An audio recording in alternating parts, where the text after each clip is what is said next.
ఓం విష్ణాయ నమః. మాఘపురాణము 13వ అధ్యాయము. శివుడు పార్వతికి మాఘమాస మహాత్మ్యమును వివరించుట. వశిష్ఠుల వారు మార్కండేయుని వృత్తాంతమును, శివలింగాకార వృత్తాంతమును వివరించిన తరువాత ఇంకను వినవలెనని కుతూహలుడై దిలీపునకు మరలా ఇట్లు ప్రశ్నించెను. మహాముని, ఈ మాఘమాస మహాత్మ్యమును ఇంకను వినవలయుననడి కోరిక ఉదయించుచున్నది. గాన సెలవిండుని ప్రార్థించగా వశిష్ఠుడు ఇట్లు చెప్పసాగెను. మున్ను పార్వతీదేవిని శివుడును నారదునకు బ్రహ్మ మాఘమాస మహాత్మ్యం గురించి చెప్పియున్నారు. గాన శివుడు పార్వతికి చెప్పిన విధమును వివరించెదను వినుము. ఒకనాడు పరమశివుడు గణాది సేవితంబును నానారత్న విభూషితంబు నాగు కైలాస పర్వతమందలి మందార వృక్ష సమీపమున ఏకాంతగా కూర్చుని ఉన్న సమయమున జగజ్జననియగు పార్వతీదేవి వచ్చి భర్త పాదములకు నమస్కరించి, స్వామి, మీ వలన అనేక పుణ్య సంగతులు తెలిసికొంటిని. కానీ ప్రయాగక్షేత్ర మహాత్మ్యమును మాఘమాస మహాత్మ్యమును వినవలనడి కోరిక ఉన్నది. గాన ఈ ఏకాంత సమయమందు ఆ క్షేత్ర మహిమలను వివరింప ప్రార్థించుచున్నాను అని వేడుకొనగా పార్వతీపతియగు శంకరుడు మందహాసంతో ఇట్లు వివరించెను. దేవి, నీ అభీష్టము తప్పక తీర్చెదను, శ్రద్ధగా వినుము. సూర్యుడు మకర రాశియందు ఉండగా మాఘమాసమందు ప్రాతకాలమున ఏ మనుజుడు నదిలో స్నానము చేయునో అతడు సకల పాపముల నుండి విముక్తుడొకటియే కాక జన్మాంతమందు మోక్షమును పొందును. అటులనే మాఘమాసంలో సూర్యుడు మకర రాశియందు ఉండగా ప్రయాగ క్షేత్రమందు ఏ నరుడు స్నానమాచరించునో అతనికి వైకుంఠ ప్రాప్తి కలుగును. అంతయే కాదు, జీవనది ఉన్నను లేకున్నను కడకు పాదము మునుగునంత వరకు నీరు ఉన్న చోట కానీ తటాకమందు కానీ మాఘమాసంలో ప్రాతకాల స్నానము గొప్ప ఫలమునిచ్చుటయేగాక సమస్త పాపములు విచ్చిపోవును. రెండవ రోజు స్నానము చేసిన విష్ణులోకమునకు పోవును. మూడవ నాటి స్నానము వలన విష్ణు దర్శనము కలుగును. మాఘమాసమందు ప్రయాగ క్షేత్రమందు గల గంగానదిలో స్నానమాచరించిన ఎడల ఆ మనుజునకు మరుజన్మమనునది ఉండదు. దేవి, మాఘమాస స్నానఫలము ఇంతయని చెప్పజాలను. మాఘమాసమునందు భాస్కరుడు మకర రాశియందు ఉండగా ఏది అందుబాటులో ఉన్న అనగా నది కానీ చెరువు కానీ నుయ్యి కానీ కాలువ కానీ లేక పాదము మునుగునంత నీరున్న చోట గాని ప్రాతకాలమున స్నానమాచరించి సూర్య భగవానునకు నమస్కరించి తనకు తోచిన దాన ధర్మములు చేసి శివాలయమున గాని విష్ణాలయమున గాని దీపము వెలిగించి భక్తి శ్రద్ధలతో అర్చన చేసిన మానవులకు వచ్చు పుణ్యఫలము అంతింతగాదు. ఏ మానవునకైనను తన శరీరములో శక్తి లేక నడవలేనటువంటి వాడు గోవు పాదము మునుగనంత నీరున్న ఏ సెలయేటి నందైనను కడకు బావి ఎందైనను స్నానమాచరించి శ్రీహరి దర్శనము చేసినచో అతడెట్టి కష్టములు అనుభవించుచున్నను వాని కష్టములు మేఘము వలె విడిపోయి ముక్తుడగును. ఎవరైనను తెలిసి గాని తెలియక గాని మాఘమాసంలో సూర్యుడు మకర రాశియందుండగా నదీ స్నానమాచరించిన ఎడల అతనికి అశ్వమేధయాగము చేసినంత ఫలము దక్కును. అదియునుగాక మాఘమాసమంతటా ప్రాతకాలమున నదిలో స్నానము చేసి శ్రీమన్నారాయణుని పూజించి సాయంకాలమున గాని దీపము వెలిగించి ప్రసాదము సేవించిన ఎడల అతనికి తప్పక విష్ణులోక ప్రాప్తి కలుగుటయే కాక పునర్జన్మ ఎన్నటికిని కలుగదు. ఇటులా ఒక్క పురుషుడే కాక స్త్రీలు కూడా ఆచరించవచ్చును.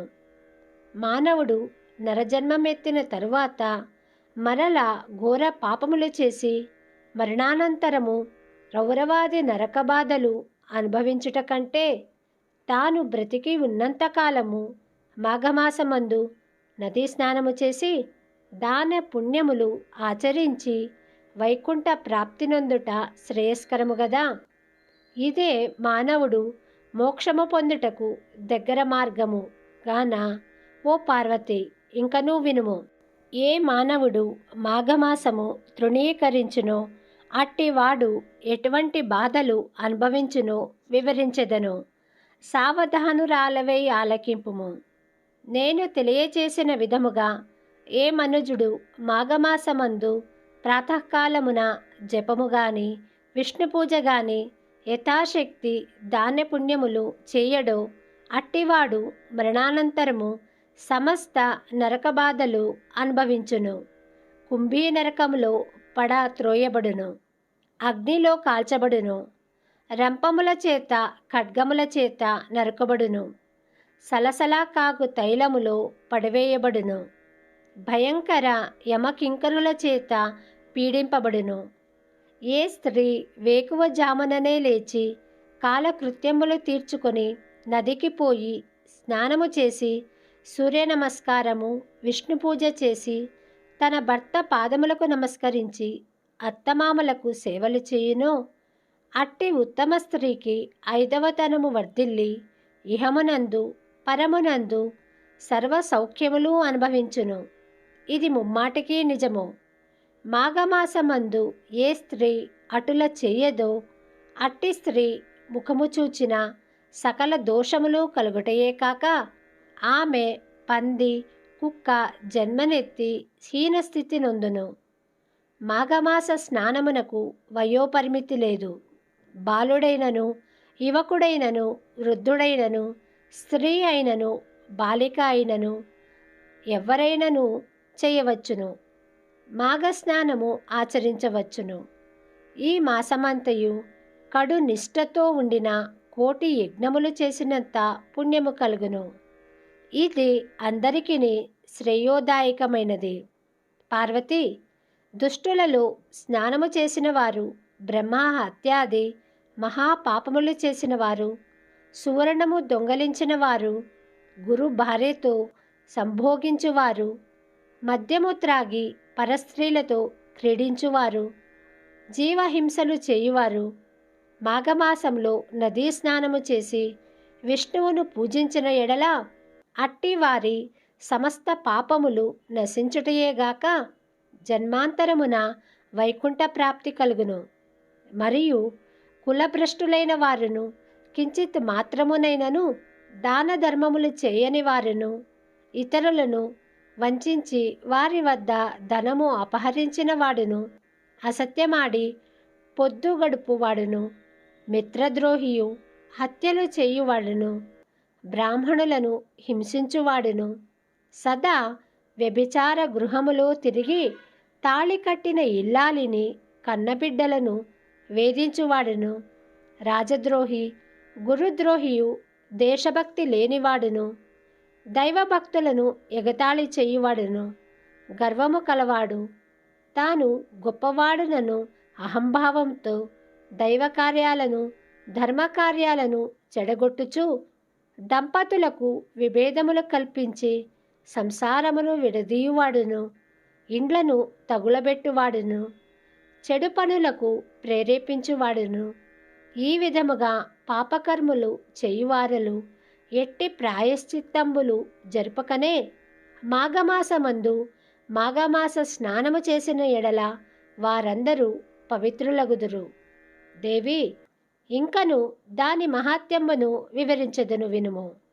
తెలిసియుండియు పాపములు చేయువాడును, క్రూర కర్మలు ఆచరించువాడును, సిగ్గు విడిచి తిరుగువాడును, బ్రాహ్మణ దూషకుడు మొదలగు వారు మాఘమాసంలో ఉదయమే నదికి వెళ్ళి స్నానము చేసిన ఎడల వారికున్న పాపములన్నీ నాశనమగును. మాఘమాస స్నానమును ప్రాతకాలముననే చేయవలెను. అలాగున చేసినచో సత్ఫలితము కలుగును. ఏ మానవుడు భక్తి శ్రద్ధలతో మాఘమాసము మొదటి నుండి ఆఖరు పర్యంతరము స్నానమును చేసేదనని సంకల్పించునో అటువంటి మానవులకున్న పాపములు తొలగిపోయి ఎటువంటి దోషములు లేక పరిశుద్ధుడగును. అతడు పరమపదము చేర అర్హుడు అగును. సాంభవి 12 మాసములలో మాఘమాసము మిక్కిలి ప్రశస్తమైనది. సకల దేవతలలో శ్రీమన్నారాయణుడు ముఖ్యుడు. అన్ని శాస్త్రములలో వేదము ప్రధానమైనది. అన్ని జాతులలో బ్రాహ్మణుడు అధికుడు. అన్ని పర్వతాలలో మేరు పర్వతము గొప్పది. అటులనే అన్ని మాసములలో మాఘమాసము శ్రేష్టమైనది అగుటచే ఆ మాసమునందు ఆచరించే ఏ స్వల్ప కార్యమైనను గొప్ప ఫలితాన్ని కలుగచేయును. చలిగా ఉన్నదని స్నానము చేయని మనుష్యుడు తనకు లభించబోవు పుణ్యఫలము కాలితో తన్నుకున్నట్లే అగును. వృద్ధులు, జబ్బుగా ఉన్నవారు చలిలో చన్నీళ్లలో స్నానము చేయలేరు. కాన అట్టివారికి ఎండుకట్టెలు తెచ్చి అగ్ని రాజేసి వారిని చలికాగనిచ్చిన తరువాత స్నానము చేయించిన ఎడల ఆ స్నాన ఫలము పొందగలరు. అదియునుగాక చలికాగిన వారు స్నానము చేసి శ్రీహరిని దర్శించిన పిదప అగ్నిదేవునికి, సూర్యభగవానునికి నమస్కరించి నైవేద్యం పెట్టవలెను. మాఘమాసంలో శుచి అయి ఒక బీద బ్రాహ్మణుడికి వస్త్రదానము చేసిన ఎడల మంచి ఫలితము కలుగును. ఈ విధముగా ఆచరించిన వారిని చూచి ఏ మనుజుడైనను అపహాస్యంగా చూచినను లేక అడ్డు తగిలినను మహాపాపములు సంప్రాప్తించును. మాఘమాసము ప్రారంభము కాగానే వృద్ధులకు తండ్రిని, తల్లిని, తన భార్యను లేక కుటుంబ సభ్యులందరినీ మాఘస్నానము ఆచరించినట్లా ఏ మానవుడు చేయునో అతనికి మాఘమాస ఫలితము తప్పక కలుగును. ఆ విధంగానే బ్రాహ్మణుని గాని, వైశ్యుని గాని, క్షత్రియుని గాని, శూద్రుని గాని మాఘమాస స్నానము చేయమని చెప్పిన ఎడల వాడు పుణ్యలోకము పోవుటకు ఏ అడ్డంకులు ఉండవు.